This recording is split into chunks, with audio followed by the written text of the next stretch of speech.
Kita lihat sebentar Matius 6 ayat 24.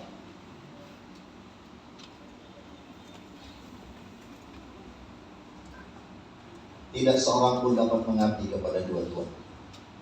Karena jika demikian, ia akan membenci yang seorang dan mengasihi yang lain. Ia akan setia kepada yang seorang dan tidak mengindahkan yang lain. Kamu tidak dapat mengabdi kepada Allah dan kepada makhluk. Tidak seorang bisa mengabdi kepada dua tuan. Poin yang kedua yang penting sekali. Jadikan Yesus yang jadi bos dalam hidup. Jadikan Yesus Tuhan dalam hidup. Bukan kebetulan saudara Tuhan Yesus ngomong gitu. Karena coba tampilkan ayat 25. Ayat 25 dari Matius 6. Saudara perhatikan, ini pembacaan kita yang pertama. Itu dimulai dengan begini. Karena itu, waktu Tuhan Yesus mau bilang jangan khawatir, dia mulai dengan kata ini. Karena itu. Artinya begini, ayat ini tidak berdiri sendiri. Mulai dari 25 ke bawah bicara hal kekhawatiran. Tapi mulai dari ayat yang di atas, satu perikop di atasnya yang kemudian masuk ini, bicara soal harta. Bicara soal uang. Kenapa saya bawa kita ke sini? Kalau mau jujur, sebenarnya yang paling kita khawatirkan dalam hidup kita sebenarnya apa? Ujung-ujungnya uang. Ujung-ujungnya harta. Makanya waktu Yesus bicara hal mengumpulkan harta, baru dia masuk di ayat 25. Karena itu aku berkata kepadamu, jangan kamu khawatir. Seperti tadi saya ceritakan, begitu nanti dipindahkan ke sana, nanti kita makan apa? Ujung-ujungnya apa coba yang kita khawatirkan? Ujung-ujungnya kita khawatirkan.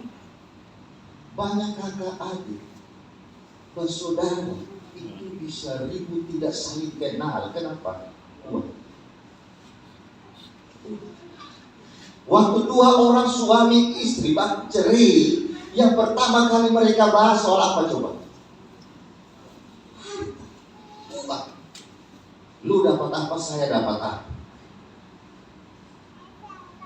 Ujung-ujungnya uang. Nah, saya mau bahas kita begini supaya kita jangan terlalu khawatir soal yang begini-begini.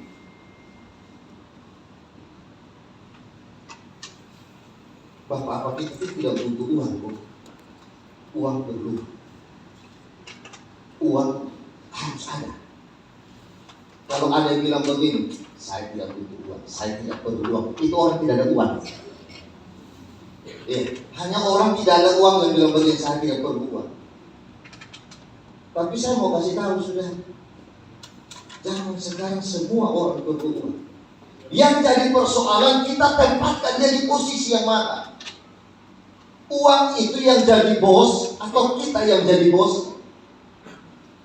Karena ternyata saya dapati begini, uang itu hamba yang baik tapi dia bos yang kejam. Kenapa saya bilang uang itu hamba yang baik? Kalau kita punya uang, saya mau kasih tahu sudah, kita bisa memberkati orang lain. Kita bisa pakai uang itu untuk peduli sama orang. Amin. Yes. Saudara bisa bayangkan kalau dua orang susah sama-sama, duduk sama-sama, bisa bantu sama. Ya, kalau dengan uang yang ada kita bisa pakai perbaiki fasilitas. Dengan uang yang ada anak-anak Tuhan yang bisa bikin kita mic yang bagus, sehingga ketika saya khotbah bisa didengar bagus sampai di belakang.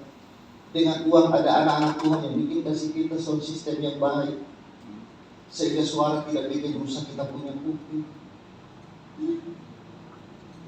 Dengan uang yang ada dan kita yang berkuasa atas uang itu, kita yang ngatur uang itu, kita bisa pekerjakan orang lain, kita bisa bayar orang lain, kita bisa menghidupi banyak orang. Kalau Anda pimpinan di tempat kerja saudara, di tempat usaha saudara, tapi ternyata uang itu juga bisa jadi Tuhan yang kejam.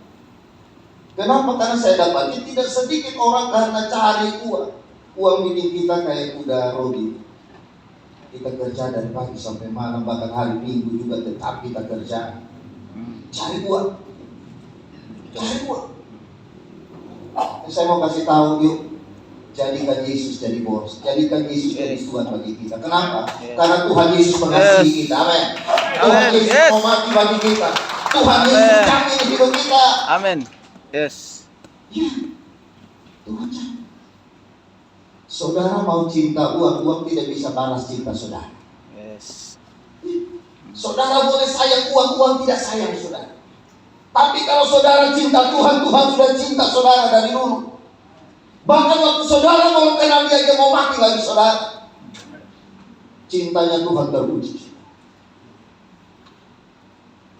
Dan dia bilang begini, kalau anaknya yang tunggal saja dia bisa berikan bagi kita, masakan yang lain-lain dia tidak. Yes. Amin. Benar. Untuk jadikan dia Tuhan dalam hidup kita sederhana sekali. Saya akan akhiri dengan ini. Sederhana sekali. Mau jadikan Yesus Tuhan dalam hidup kita. Yang pertama, berseru sama dia. Yes. Curhat sama dia. Kalau khawatir jangan cerita di sembarang orang. Yes. Amin. Saudara pikir orang yang bilang Yes. Yes. Kasihan. Saudara yakin habis dia dengar saudara dia bilang kasihan, dia paling dia tidak cerita orang lain. Betul. Yes. Saya dorong jemaat ini jadi dewasa. Yes. Engkau punya masalah, punya pergumulan, cerita sama Tuhan. Berseru sama dia. Yang kedua, beribadah sama dia. Yes. Amin. Firman Tuhan berkata, cari dahulu kerajaan Allah dan kebenaran, yang lain Tuhan pasti tambah. Yes. Beribadah itu bicara tentang prioritas, tapi juga bicara tentang ketaatan. Bukan sekedar cuma datang gereja, tapi datang gereja, terima firman Tuhan, pulang, lakukan itu dalam hidup kita. Sampai orang lihat bahwa kita dengan kerajaan sorga, emang benar kita warga kerajaan sorga. Kita jadi dekat di luar. Yes. Yang ketiga, berserah sama kehendak Tuhan. Ini bikin hati tenang, sudah. Ini bikin hati tenang. Berserah itu bukan masa bodoh. Berserah itu bukan masa bodoh.